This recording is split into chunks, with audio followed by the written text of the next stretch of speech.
What is up, Call of Duty fans? I told you I would come back with a little bit more energy, and I got myself a nice full night of sleep, and we're ready to go. So let's break things down and figure out exactly, I'm sure you probably guessed by the title and the image that was with the thumbnail, how our championship came to be, and of course, who won it. So starting off, let's go ahead and just give you a recap of what the pools looked like really quickly, just as how things were going. In case you missed any of that, I have done videos kind of in quick fashion to recap both of the early 2 days, the day 1 pools and the first day of bracket play on my channel before. So if you want to go back and get a more detailed look, go ahead and do that. But there's the pools as you saw them. Gen G, Red Reserve, Splice, and Reciprocity were your top seeds going in. Of course, the top 2 from each of these pools would be in the winner's bracket. The bottom 2 would have to fight things out in the loser's bracket. Most notably, there was that 3-way tie in Pool B, where even though 100 Thieves had a 2-1 stat line, they would still fall because of the differential in the maps between those teams that were tied. So you exclude the maps that were there with Evil Geniuses.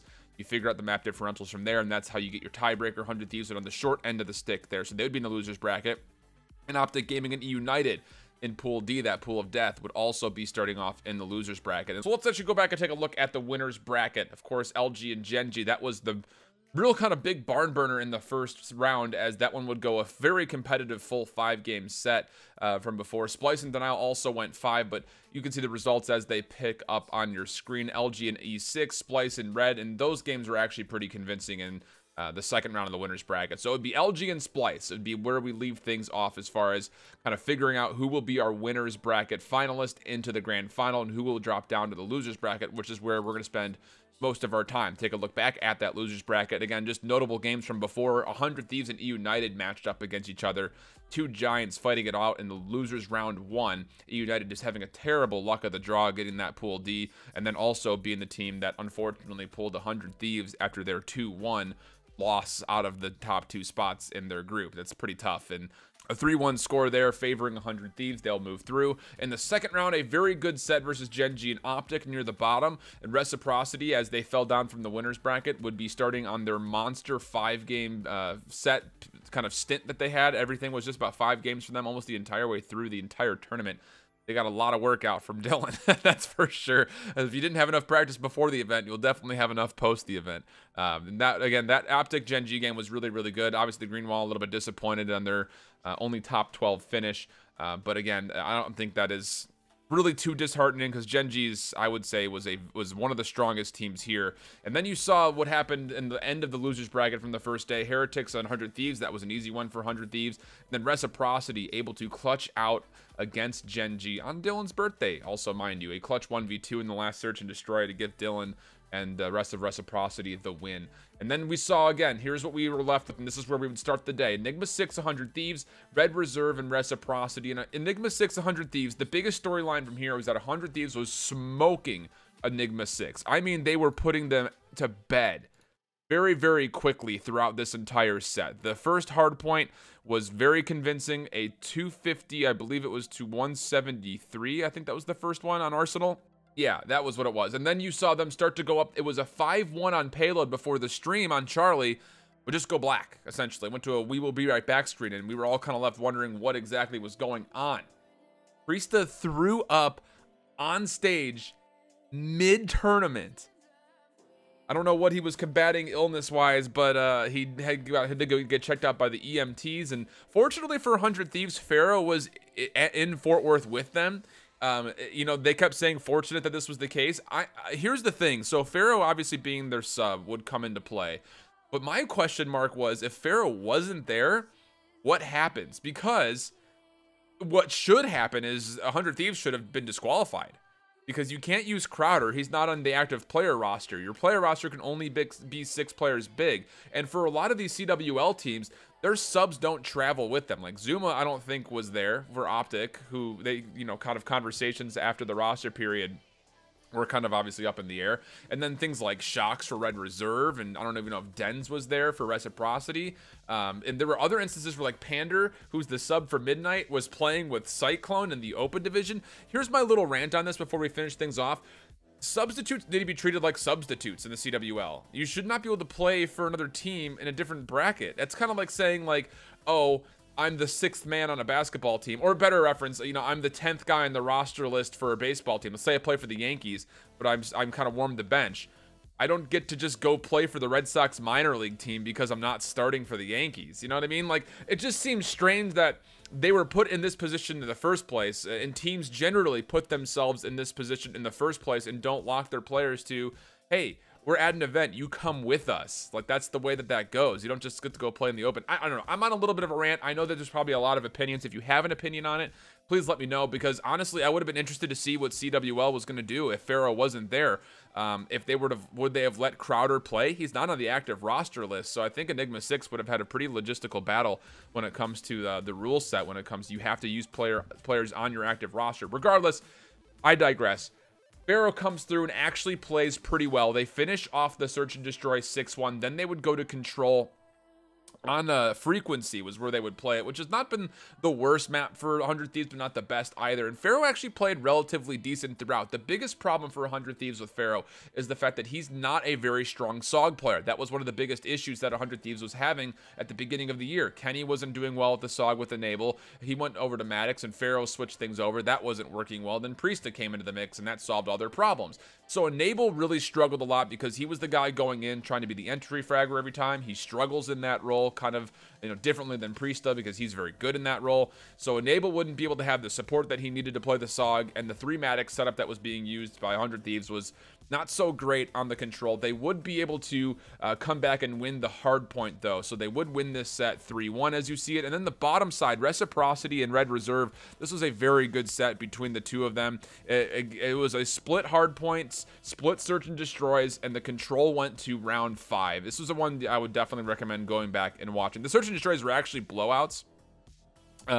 For each team, it was a 6-1 for Red and then a 2-6 to finish things off at the very end for Reciprocity. But the hard points were good and the Control was good. So definitely something to go back and watch if you want to see that 3-2 culmination. And then that will put us again into our losers bracket final. 100 Thieves and Reciprocity. We'll switch on over to see what the final bracket would look like. Again, Luminosity and Splice in the winners bracket. 100 Thieves and Reciprocity in the losers bracket. And we'll start things off with the way the broadcast went, which was no, actually, pardon me. I will switch it and we'll start things and just look at them both together. Why not? Luminosity and Splice is how the broadcast went first, and this was a good set. This was a very good set, actually, to start things off for Splice. That would go only 4 games. The hard points, though, for Splice, which have been what they've been most successful at up until the final day on Sunday, they, in fact, had only lost 2 hard points up until Sunday start time, was not very good for them here against Luminosity, and it wouldn't be for the entirety of the day, actually. They would lose 149 to 250 on the Arsenal and 170 to 250 on the Seaside. They would do well in the Search and Destroy throughout the day, and they've been a little bit hit or miss on the Control. This one, they would win only the Search and Destroy. They lost the Control 2-3. And then at the bottom, as you see it, 100 Thieves and Reciprocity, another really good set here, even with Pharaoh in the mix. And this is my biggest thing about it is I would have loved to have seen these teams play full force, because I think the 2 SOG lines with Dylan and Zed playing up against Enable and Priestah would have been a lot of fun to watch. And Dylan and Zed both played out of their minds throughout the entirety of the day. Zed in specific in this matchup was absolutely nutty. It would be a 234 to 250 hard point and a 217 to 250 hard point. The Control was the one that was won by 100 Thieves, and it was a 3-2, a very good set. And you know, you got to know Pharaoh's beating himself up, not saying he played all that well. He didn't even have his controller with him, you know, apparently based on his tweets, but you can't beat yourself up if you're Pharaoh. He played really, really well. It'd be interesting to see after this set, you know, what happens with the next roster period, which happens in the beginning of April, I believe, or in the middle of April, one of the two. If Pharaoh's kind of attention, as far as the attention given to him, rather, is going to be a little bit higher based on his performance here. We don't anticipate seeing him play anymore for 100 Thieves. He'll still be sitting in the sub spot, but he played well. The biggest problem is he plays in a very saturated market playing with the Maddox at the moment, where there's a lot of really good Maddox players in the league at the moment. It just comes down to if you will find a team like Accelerate or maybe Midnight that might find him being useful in that environment. So a little bit of an exit for 100 Thieves here that left a lot of us kind of wanting. It's going to be really hard to kind of rate the performance of this team because of this loss. I think with Priestah, this goes at least 5 games or 100 Thieves wins, one of the two, in a 4-game set. I just think 100 Thieves looked better than Reciprocity at this point in time, and it kind of sucks that that hot train just kind of gets put on cold ice simply because of an illness situation with Priestah. And again, he feels better. There's nothing super serious about his situation, apparently. So if you're wondering, he tweeted that he's feeling better. It just seemed to be some kind of a big stomach bug that came through. So I'm not 100% sure what the exact diagnosis of it was, but he seems to be doing better. But regardless, 100 Thieves would exit out early. So Reciprocity would play up against Splice. And again, Reciprocity, just the kings of going to 5 games. This was a very fun set to watch. It was a lot of back and forth. It started off with Reciprocity going up very considerably, a 2-0 after a 250 to 208 win on Gridlock Hardpoint, then a 6-2 win on the Payload. And then Splice would start knocking on back. They actually find the reverse sweep, able to put themselves up 3-2 and get them into a rematch versus Luminosity. But I'll just give you the long and short of it. Luminosity would not be denied today. And okay, I know there's a few of you out there that just say, Shift, why do you sleep so hard on Luminosity? And okay, I'll take the hit. I concede that I was 100% wrong about this team. You know, the biggest thing about it, and this is what I'll say about this squad, is the improvements that they've made even after week 2 in Division A are eye-peeling. Because like I had mentioned before about this Luminosity team, even at the end of their Division A stint, when they were playing in that second week where they took Gen G to 5 and then they won the other 3 games that they played, I was still left wanting. Like, there was a lot of like really hot performances from individuals, but as a team, they didn't really seem to be fully functional. There was not a weak point in Luminosity throughout the entirety of this event.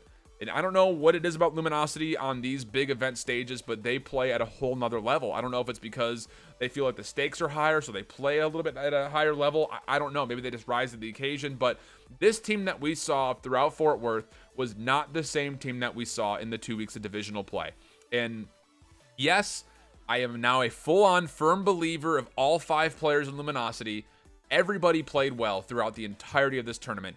The biggest thing is, if you're Luminosity, you want to try to make a huge foothold in this game, you have to come back to the cross-divisional play and have the same kind of performance. This is the first time since Vegas we've seen cross-divisional play between the 2 sides of Division A and Division B, and Luminosity did very well against both sides of the division. They had a lot of really good opponents throughout all of it. The only set that they lost was versus Splice in the pools. They would get the better of Splice at a 3-1 scoreline, obviously, in the winners bracket finals and the grand finals. So if you're Luminosity, you found wins against just about everybody. They got that big win versus Gen G, and they play Splice. But beyond that, they didn't get to play United. They didn't get to play Optic. They didn't get to play Reciprocity. They didn't get to play Red Reserve. I mean, there's a lot of teams that they hadn't played yet, and I need to see this team perform at this level of consistency when it comes to cross-divisional play, because that's where the true kind of test comes as you get ready for London. But beyond that, you know, I will leave those small little tidbits aside. Consider me fully impressed by Luminosity. Slack got so much better. The Slack Slam kind of meme is now turning into a Slack Slam PogChamp. He hit so many good slams with the Gravity Slam from Ruin all throughout this tournament. Everybody played well. Formal with the Tempest was great. Everybody played well. There's really nothing you can say besides all 5 players were fully functioning. And how many times have you heard me say, as soon as you can get a team that starts to function as all 5 playing very well, they're going to be untouchable, and Luminosity was 100% that. But also, you got to give, you know, big props out to Splice. And before we get away from the screen, I got to, again, just kind of pat myself on the back. I had called at the very beginning, for those of you that are regulars to this channel, that Reciprocity would be my dark horse, but I will go ahead and admit it that I did not see Reciprocity going nearly this far. Dylan is an absolute animal. By far, one of the best decisions that Reciprocity could have made was as far as getting Dylan early in that roster period, right before the PLQ started as their 6th, and then they are able to sub him right back in for Dens, and it seems to be working out very, very well for them. So big ups to Reciprocity. They came from being in 7th place in Division A all the way to a top 4 finish in a pool that had Optic, United, and Envy. Oh gosh, I mean, you have to feel really good about Reciprocity. Yes, it's heartbreaking to lose the Splice in the fashion that they did, but they put on quite a show, and this is a team that I think is 100% now fully for real. It just comes down to, can again they be consistent with it. One more little tidbit as far as things that happened with Fort Worth before we kind of wrap things up for this video. Apparently Bance has posted that he is currently a free agent after the event, almost immediately afterwards. And as far as my understanding goes, he's not going to be able to get picked up by any CWL teams until the roster period. As I can't imagine that happening. I don't think you can make substitute editions anymore and then have sub to main roster swaps. He put himself out there as free agent, which would mean that as far as how things would be moving for Red Reserve, Shox is their substitute playing for Mind Freak. So it looks like Shox is going to get moved into the main roster instead of Bance, and Bance will be moved over to the substitute spot. But he has been posting that he's a free agent, no bait whatsoever, and I don't really know what that means. I guess he's going to be playing with an open division team, or just an amateur team until the next event, but this is a very interesting development that we'll definitely keep our eyes on, but I just, again, wanted to throw that out there for you guys as we finish up. Coming up this week, I will have an updated power rankings, and I'll explain how I did them, because this is just based off statistics. This next power rankings, almost purely based off statistics, so this is actually a pretty accurate power ranking kind of breakdown for you. And then beyond that, I'm also going to be taking a look at the potential investors for franchising in 2020, as well as doing a couple of analysis videos. But before I go, I want you guys in the comments to let me know what games you want me to go back from the Charlie and Delta stream to recast. Currently, the two that I have in my mind are Optic and Optic versus Evil Geniuses, and then there was a 3-game set. I forget what I had marked, but there was a 3-game set from the early day that I had marked as going back and recasting as well. I'm gonna have a couple of people that I do Overwatch casts with that have been very interested in getting involved with Call of Duty come and join me for those, at least if they want to. But I want to get at least 4 or 5 of those videos out. So if there were games from the Charlie or the Delta streams that you want me to go back and recast, please let me know in the comments below. Beyond that, all of you Luminosity praisers, you have your moment. Chisel me down, call me an idiot. This is your time. But until next time, I do hope you guys keep holding it down. It's been a lot of fun covering the event with you. Until then, hope you keep holding it down. Later. Bye-bye.